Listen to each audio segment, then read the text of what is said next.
পাঁচ সাইডে একদম ডিজে বাজবে একদম বাংলার মানুষের সঙ্গে করেছে। দিদিকে যেভাবে ওরা অপমান করেছে দিনের পর দিন যেভাবে সবাই দেখেছে, যারা আমাদের ইয়াং জেনারেশনের ছেলেমেয়েরা আছে, দেখেছো লাস্ট পোস্ট একটা কি বানিয়েছিল ওরা দিদি, দেখেছো সবাই? জবাব কিন্তু আমরা নেব 5 তারিখ থেকে। আমরা সেই জবাব মেরে ওদের করবো। প্লিজ এগুলো রেকর্ড করবো। সবাইকে নমস্কার, আমি শঙ্কর। প্রত্যেক দিনের মতো আবার এসে গেছি আপনাদের সামনে। যে ভিডিওটা আপনাদের দেখালাম সেটা হচ্ছে কিন্তু ভালো তৃণমূলের তকমা পেয়েছে জুন মালিয়া। কিন্তু এই জুন মালিয়ার যে বক্তব্যটা দিলেন, জুন মালিয়া যদি ভালো তৃণমূল হন বা বিজেপি থেকে কিছু ভালো তৃণমূলদের জন্য নানান সুবিধা দেওয়া হচ্ছে, কাকুরি ঘোষ দস্তিদার, ঋতব্রত, সন্দীপন, এদের নানান রকম নিরাপত্তা দেওয়া হয়েছে আপাতত।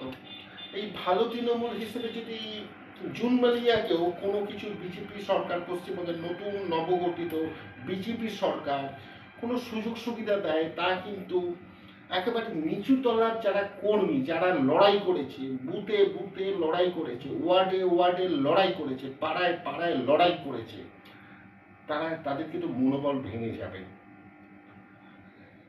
মনোবল যা চারিদিকে ভালো তৃণমূল, তারা বিজেপিতে আসতে পারে, এইরকম কথাতেই কিন্তু একটা মনোবল একটা আঘাত পাচ্ছে। এটা কিন্তু বিজেপির শীর্ষ নেতৃত্ব, রাজ্য কমিটি দেখবে, সেই আশা রাখি। কিছু অন্য কথায় চলে যাব। তৃণমূলের এখন কার হাতে? এখন নানান টিভি দেখছিলাম সন্ধ্যেবেলা, কিছু বাংলা চ্যানেল পাওয়া যায়, আমি নিজে বাইরে থাকি, তো তৃণমূলের চাবিকাঠি কার হাতে তা নিয়ে প্রশ্ন হচ্ছে দলের। এখানে কিন্তু আমার মনের আরো দুটো প্রশ্ন আছে। তৃণমূলের যে ফান্ড, সেই ফান্ড কিন্তু দ্বিতীয় সর্বোচ্চ বৃহত্তম ফান্ড রাজনৈতিক দলগুলোর মধ্যে, বিজেপির পরে প্রায় 2000 কোটি টাকা আছে সেই ফান্ডে। তাহলে দলের চাবিকাঠির সাথেও কিন্তু এই ফান্ডও কিন্তু জড়িয়ে। এবং দ্বিতীয় আরেকটি জিনিস আসছে যে জাগো বাংলা পত্রিকাটি তাহলে কার দখলে যাবে। তাই এই আবহে আমরা আবার শুনছি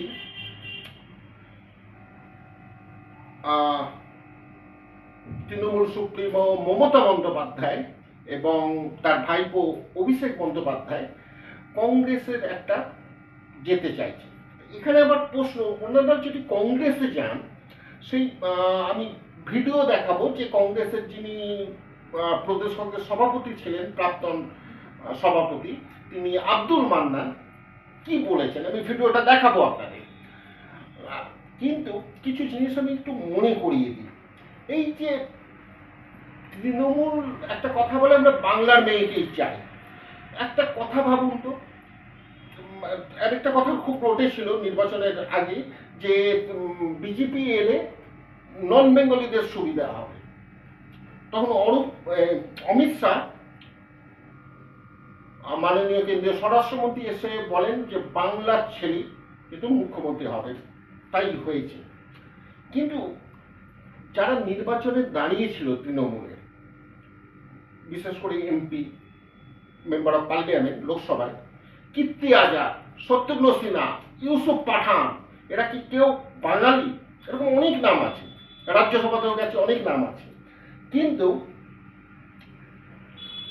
এখানে ভাবুন, অধীর চৌধুরীর যে ক্যারিসমা, বহরমপুর লোকসভা কংগ্রেস জেতে, কিন্তু সেখানে ইউসুফ পাঠানকে দাঁড় করিয়ে মাইনরিটি ভোটটা ভাগ করে দেওয়া হয় এবং অধীর চৌধুরী হেরে যান।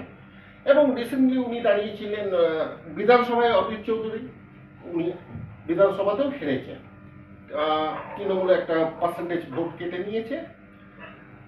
তা এইখানে অধীর চৌধুরী, আব্দুল মান্নান, তারপর মৌসুম বেনজির নূর, যিনি তৃণমূলে গেছিলেন, আবার তৃণমূল থেকে কংগ্রেসে ব্যাক করেছে, এরা কি মন থেকে মেনে নিতে পারবে? বর্তমান প্রদেশ কংগ্রেস সভাপতি শুভঙ্কর বাবু, উনি কিন্তু আবার এই কথা বলছেন যে যদি কেউ রাজি হয় যে রাহুল গান্ধীর প্রধানমন্ত্রীত্বে কাজ করবে তাহলে তাকে স্বাগত। এটা কিন্তু কংগ্রেসকেও ভাবতে হবে। কংগ্রেস যে আজকে পশ্চিমবঙ্গে প্রায় নেই তার কিন্তু কারণ হচ্ছে তৃণমূল। এই যে বাইরন বিশ্বাস যে জিতেছিল সাগরদিঘি, সে কিন্তু পরবর্তীকালে স্বীকার করেছে যে অধীর চৌধুরীর দয়াতে সে জিতেছে, তার কিন্তু তৃণমূলের ক্যারিসমাতে জেতার ক্ষমতা বা তার নিজস্ব ক্যারিসমাতে জেতার ক্ষমতা ছিল না। তো সেই বাইরন বিশ্বাসকেও পরবর্তীকালে এই তৎকালীন মুখ্যমন্ত্রী মমতা বন্দ্যোপাধ্যায় বা টিম বা ভাইপো কিন্তু কনভার্ট করে তৃণমূলে। নিশ্চয়ই কনভার্ট কেউ এমনি এমনি হয়নি। এইসব নীতিহীন মানুষরা, বাইরন বিশ্বাসকে আমি নীতিহীন মনে করি, এবং যারা 294টা আসনে আছে তার মধ্যে বাইরন বিশ্বাস হচ্ছে অন্যতম অযোগ্য এমএলএ বলে আমি মনে করি। সেও কিন্তু সাগরদিঘি থেকে 2026 জিতলো। সেখানে আমি এটা বলতে চাই যে বিরোধী কিন্তু থাকতে দেব না। এটাই ছিল মমতা ব্যানার্জি বা ভাইপো অর্থাৎ অভিষেক ব্যানার্জির কথা, এবং বিরোধী বলতে কংগ্রেসও ছিল। আব্দুল মান্নানের ভিডিওটা আমি শেষে দেখাবো। এবং আজকে আরেকটা ঘটনা দেখবেন যে মানে এটা কয়েকদিন ধরেই চলছে যে ডিম মারা হচ্ছে, গোবর মারা হচ্ছে, সব্যসাচী দত্তকে গোবরের সাথে আবার টমেটো মারা হয়েছে। এই যে তৃণমূলের এখন আজকেও ধরা পড়েছে, খবর এখন করছি আপনাদের সামনে রাত্রির বেলা, কাউন্সিলর ধরা পড়েছে, যুব নেতা তৃণমূলের ধরা পড়েছে। এই যে ডিমের যে থেরাপি চলছে, এটা কিন্তু বলা যায় তৃণমূল তো অতিপাপ করেছে। গায়ে হলুদ চলছে, গায়ে হলুদ চলছে। এবং এই তৃণমূল যদি যারা লড়েছে কংগ্রেসের হয়ে, যারা লড়েছে বিজেপির হয়ে, তৃণমূল যদি মিশে যায়, আজকে অস্তিত্ব নেই, তৃণমূলের অস্তিত্ব নেই। এখানে আমি অধীর চৌধুরীর একটি কথা মনে করিয়ে দিতে চাই। যখন 2011 সালে কংগ্রেসের হাত ধরে মমতা বন্দ্যোপাধ্যায় ক্ষমতায় আসেন, এটা অনেকেই বলতেন মমতা ম্যাজিক, কিন্তু দুটো কারণ আছে মমতা ম্যাজিক ছাড়াও। একটা আছে যে বামফ্রন্ট 35 বছর যে শাসন করেছিল, অনেক মানুষ পরিবর্তন চেয়েছিল, তার ফায়দাটা মমতা ব্যানার্জি তুলেছিলেন। আর দ্বিতীয় হচ্ছে বিরোধী ভোট এক করেছিলেন, পিডিএস, এসইউসিআই, সিপিআইএমএল এরকম আছে, এমনকি কিছু বিক্ষুব্ধ নেতা হয়ে গেছিলেন, ক্ষিতি গোস্বামী যেরকম, আরএসপি। তা কোনো পার্টি মনে করবেন যে তারপর লোকসভাতে এসইউসিআইয়ের একজন এমপি ছিলেন, কিন্তু পরবর্তীকালে কোনো পার্টি কিন্তু থাকলো না, কংগ্রেসও থাকলো না, পিডিএসও থাকলো না, এসইউসিআইও থাকলো না, সিপিআইএমএলও থাকলো না। কিছু বিদ্যজন পাশে ঘুরতেন, তারা আবার চেঞ্জ হন মাঝে মধ্যে। এখন কিন্তু কংগ্রেসকে এটা মনে করিয়ে দিতে চাই যে কংগ্রেসকে যদি মমতা ব্যানার্জি একসাথে হন তাতে কিন্তু কংগ্রেসের ক্ষতি। এবং মমতা ব্যানার্জি নিজের স্বার্থের জন্য বাজপেয়ী জমানাতেও প্রধানমন্ত্রী বাজপেয়ী ওনার বাড়ি এসেছিলেন, মায়ের সাথে দেখা করেছিলেন, তার সাথেও খারাপ ব্যবহার করে মন্ত্রিত্ব থেকে বেরিয়ে গেছিলেন। তার আগে ওনার উত্থান হয়েছিল যুব কংগ্রেস নেত্রী হিসেবে, রাজীব গান্ধীর আমলে নানান ডিপার্টমেন্টে মিনিস্টার হয়েছিলেন সেন্ট্রালে, সেই কংগ্রেসও ছেড়ে দিয়েছিলেন। এবং মাঝে মধ্যে কংগ্রেস, মাঝে মধ্যে বিজেপি, মাঝে মধ্যে শুধু তৃণমূল, এরকম করে কাটিয়েছেন। তাই এটাই আমি মনে করাতে চাইলাম কংগ্রেসের যারা শীর্ষ নেতৃত্ব আছেন তাদের। এটা কিন্তু কংগ্রেসের যারা খুব কষ্ট করে এখনো কংগ্রেসটা বাঁচিয়ে রেখেছেন তারা কিন্তু ভালো চোখে নেবেন না, ভালো চোখে নেবেন না তারা যারা যেসব নেতা নেত্রী আব্দুল মান্নান, অধীর চৌধুরী, মৌসুম বেনজির নূর যারা দেখেছেন চারপাশে। কিন্তু কংগ্রেস তো হাইকমান্ডের কথা শোনে। এটা জাস্ট মনে করিয়ে দেওয়ার জন্য আমি এই ভিডিওটা করলাম। এবং তার সাথে এই যে শুরু করেছি জুন মালিয়ার কথা দিয়ে, জুন মালিয়ার মতো যদি ভালো তৃণমূল বিজেপিতে কোনোভাবে সুযোগ পায় সেটা কিন্তু বিজেপি কর্মীদের জন্য খারাপ। এবং যদি 4 তারিখ তৃণমূল যদি না হেরে তৃণমূল যদি জিতে যেত, জুন মালিয়াদের মতো যারা কমেন্টস করেছিলেন তাদের কথাই কিন্তু সত্যি হতো। আবার কত বাড়ি হাতছাড়া হতো, কত বাড়ি ছেড়ে মানুষ থাকতে হতো বিজেপির কর্মী সমর্থকদের, কতজন খুন হতো, কতজন নিয়মিত অত্যাচারিত হতো তার কিন্তু মানে কোনো সংখ্যা গুণে বলা যায় না। তো এটাও মাথায় রাখবেন বিজেপির শীর্ষ নেতৃত্ব, রাজ্য কমিটি। এবার আমরা চলে যাই আব্দুল মান্নার ভিডিওটায়, এই জানিয়ে শেষ করছি। যদি এই প্রতিবেদনটা ভালো লাগে আপনারা একটু শেয়ার করবেন, আমার চ্যানেলটাকে আশীর্বাদ করবেন, যদি ভালো খবর দিতে পারি সাবস্ক্রাইব করে, এবং আপনাদের মূল্যবান মতামত দেবেন কমেন্টসে। এই জানিয়ে আজকের মতো শেষ করছি। ভিডিওটা দেখুন। নমস্কার, শঙ্কর, জয় হিন্দ। কেউ আইসিসি মেম্বার, কেউ জানসিবি, কেউ প্রেসিডেন্ট, কেউ ভাইস প্রেসিডেন্ট, তারা পাড়ায় কোনো লোক নেই। এই দল, এই সিস্টেমে এই দলের ভবিষ্যৎ নেই।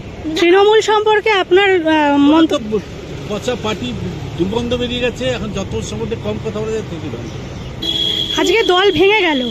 দল ভাঙা কি একটা উন্মাদদের পার্টি তো ভাঙবে, যখন তখন ভাঙবে।